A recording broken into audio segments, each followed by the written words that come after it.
Assalamualaikum warahmatullahi wabarakatuh. Alhamdulillah, kita jumpa lagi dengan saya, insya Allah dalam video yang kelima.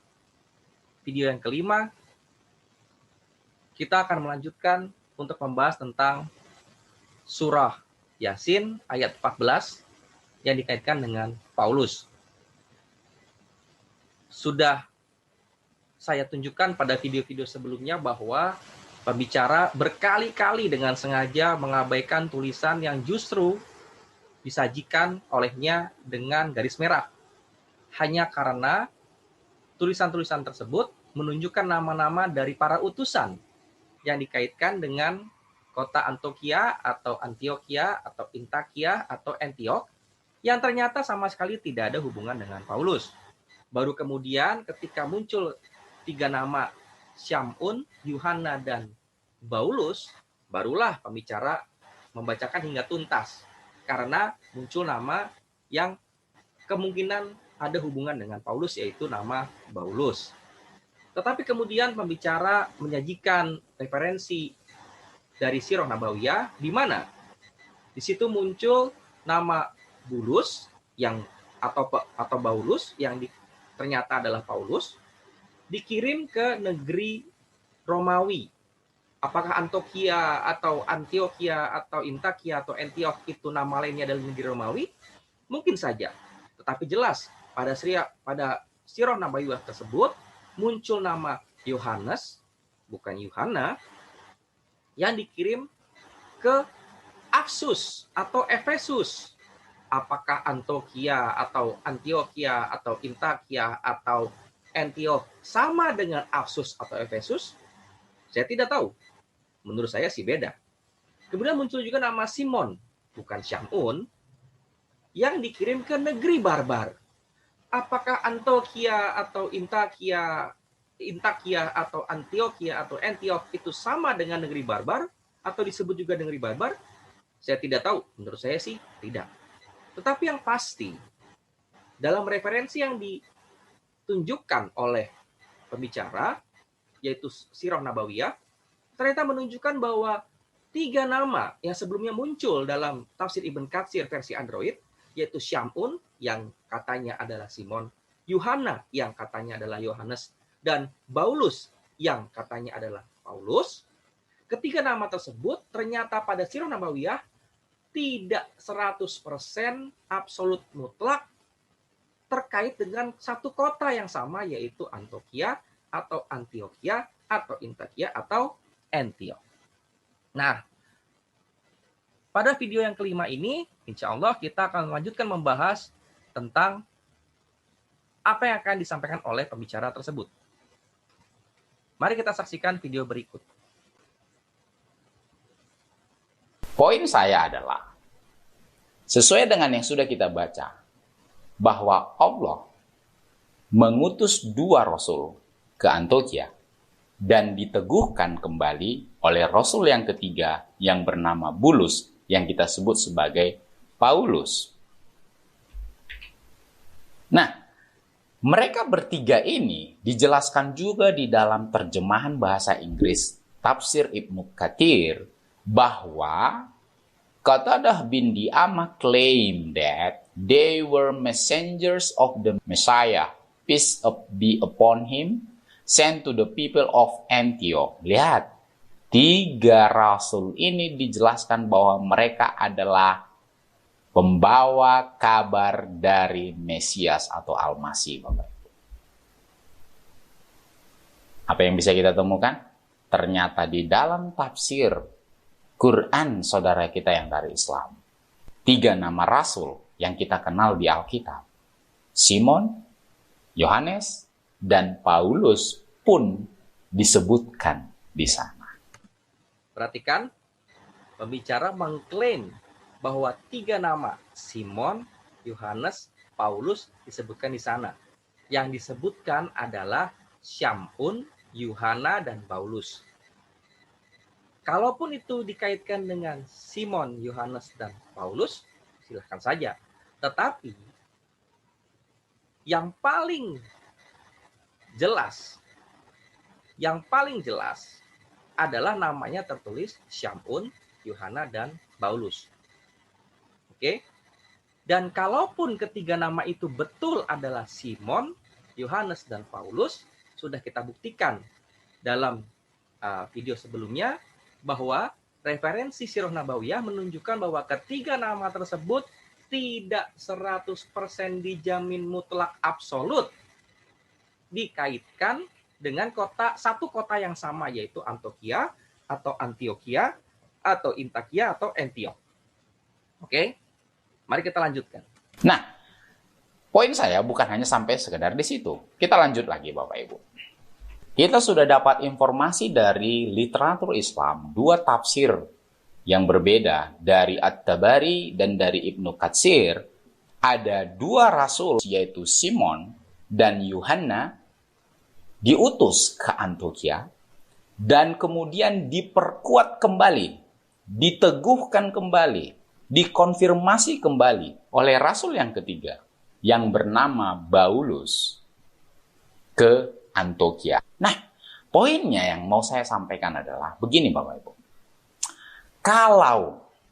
Oke, sekarang ini adalah poin intinya dari apa yang pembicara ini ingin sampaikan. Perhatikan dengan seksama. Allah mengutus Bulus dan dikatakan oleh orang Islam bahwa Bulus atau Paulus itu adalah seorang penipu. Berarti dengan kata lain, Allah mengutus seorang penipu. Dan Allah membenarkan, meneguhkan seorang penipu. Hati-hati Bapak Ibu. Ketika kita mengatakan bahwa Paulus adalah seorang penipu, itu sama juga dengan mengatakan bahwa Allah adalah, Anda jawab sendiri.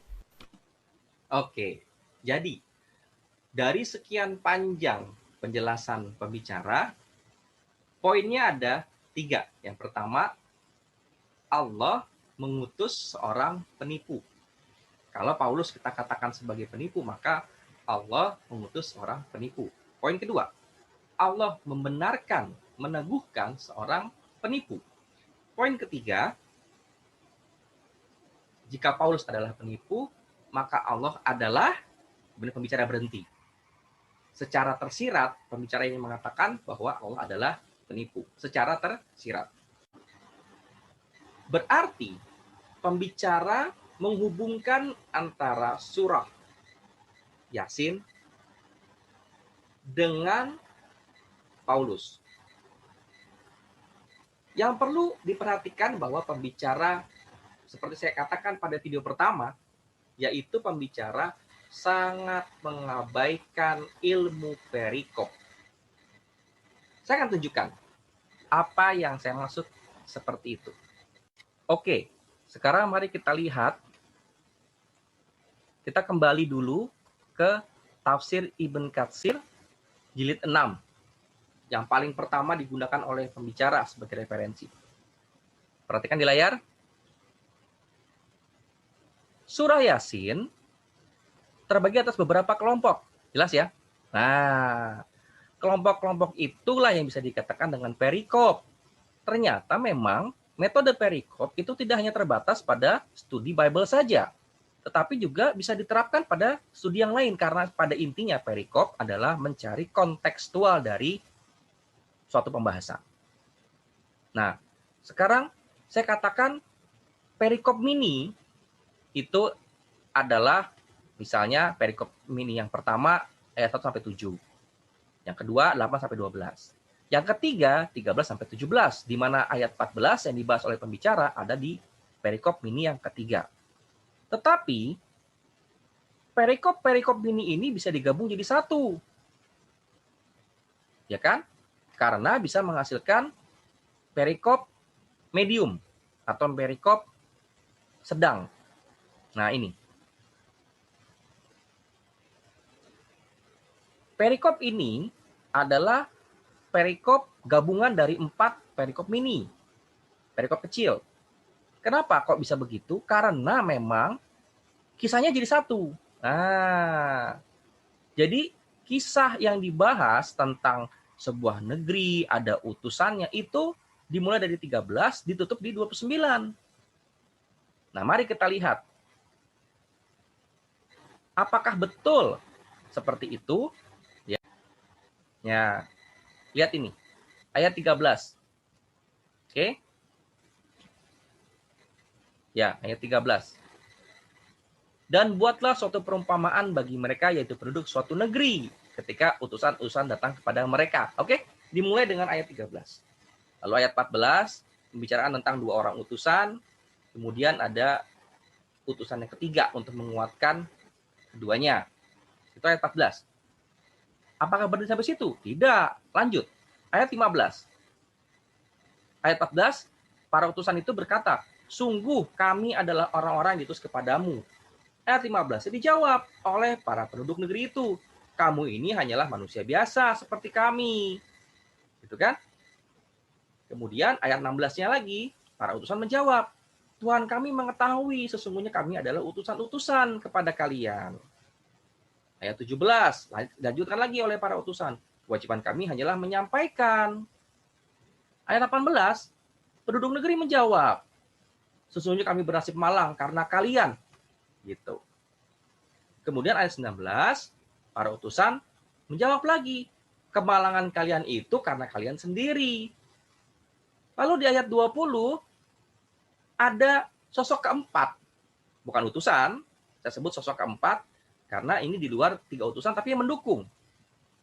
Seorang laki-laki bergegas datang dan berkata, wahai kaumku, dia bicara kepada penduduk negeri, ikuti utusan-utusan itu. Siapa yang ditunjuk? 3 orang itu. Oke? Tunjukkan oleh dia, oleh orang keempat ini. Ikutilah orang yang tidak meminta imbalan kepada kalian. Itu ayat 21. Ayat 22. Dan tidak ada alasan bagiku untuk tidak menyembah Allah. Ayat 23-nya. Mengapa aku akan menyembah Tuhan-Tuhan selain dia? Ya kan? Ayat 24-nya. Sesungguhnya jika aku berbuat demikian, jika aku seperti itu, pasti aku dalam keadaan kesesatan yang nyata. Ayat 25. Sesungguhnya aku telah beriman kepada Tuhan kalian, kepada Tuhanmu, maka dengarkanlah ini, gitu kan? Jadi sosok keempat itu rangkaiannya atau perikopnya itu mulai dari ayat 20 terus sampai ayat 25. Masih sosok keempat ini, masih ada kaitan dengan kisah ini. Lalu di ayat 26 dikatakan, masuklah ke surga. Lalu dia laki-laki sosok keempat itu berkata, alangkah baiknya sekiranya kaumku mengetahui. Masih ada kaitannya dengan kaumnya nih. Ayat 27, apa yang menyebabkan Tuhanku memberi ampun kepadaku. Oke? Jadi, itu ayat 26-27. Kemudian 28-nya, dan setelah dia, yaitu orang keempat ini, itu dalam kurung meninggal, dari mana kata meninggalnya nanti ada dijelaskan dalam tafsir. Ya, tapi intinya dan setelah dia, dan setelah orang keempat itu, kami tidak menurunkan satu pasukan pun dari langit kepada kaumnya. Masih bicara dengan kaum yang sama dari negeri yang sama. Dan kami tidak perlu menurunkannya. Perhatikan ayat 29 penutupnya. Tidak ada siksaan terhadap mereka, melainkan dengan satu teriakan saja, maka seketika itu mereka mati. Jadi, kisah ini, kisah sebuah negeri di mana diutus 3 orang, ya 2 orang lalu diperkuat dengan orang ketiga, kemudian datang sosok yang keempat yang mengingatkan kepada penduduk negeri yang mengingkari para utusan ini bahwa mereka ini, para utusan ini adalah orang-orang yang benar.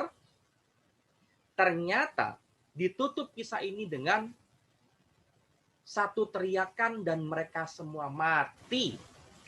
Ini penting karena berarti perikop kisah ini diakhiri dengan peristiwa yang signifikan, yaitu hancurnya kota tersebut atau musnahnya penduduk kota tersebut. Ya kan? Oke. Jelas ya? Perikopnya jelas, saya tidak sembarangan. Ya. Jadi ditutup di ayat 29. Nah, ini kita kembali kepada tafsir Ibn Katsir yang tadi. Ya. Lalu kita masuk ke ayat ke-29. Nah ini. Ya kan? Lihat ini. Tidak ada siksaan atas mereka, Ya, saya beri garis. Ini ayat 29. Tidak ada siksaan atas mereka, melainkan satu teriakan suara saja. Maka tiba-tiba mereka semuanya mati. Oke? Oke? Nah, sekarang bagaimana tafsirnya? Mari kita cari kata-kata tersebut.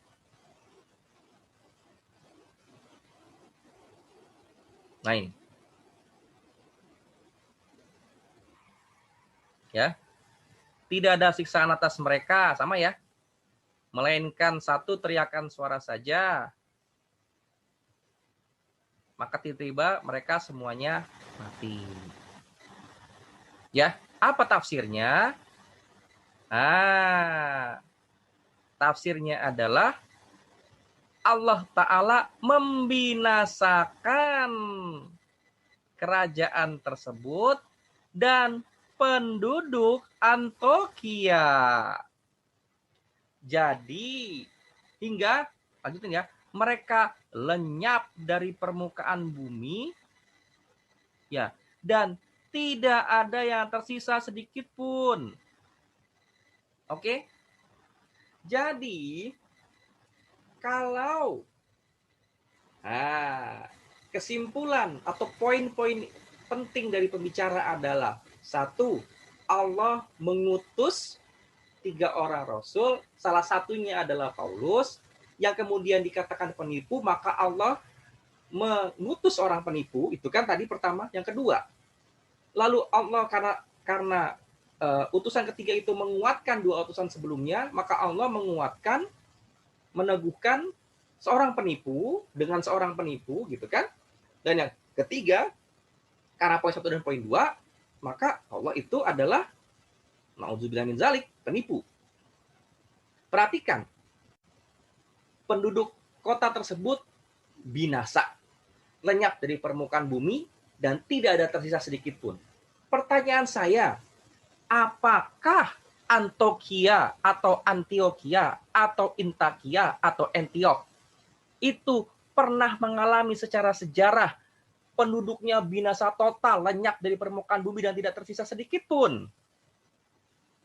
Nah, jadi kalau betul, katakanlah kita asumsikan bahwa Paulus itu betul, Paulus atau Bulus itu adalah Paulus yang dimaksud oleh umat Kristiani, dalam hal ini si pembicara, maka kisah tersebut ditutup dengan mustahnya penduduk kota Antioquia.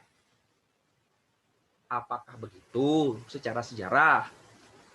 Ayo, setahu saya sih tidak. Nah, jadi kalau saya katakan istilahnya, pembicara dalam hal ini double standard atau standar ganda. Dr. James White mengatakan harus gunakan even scale, harus gunakan skala yang sama, skala yang seimbang, gitu ya. Demikian dari saya untuk video kali ini. Insya Allah kita bisa lanjutkan pada video berikutnya, karena masih ada kelanjutan terhadap pembahasan ini yang belum selesai. Demikian, wassalamualaikum warahmatullahi wabarakatuh.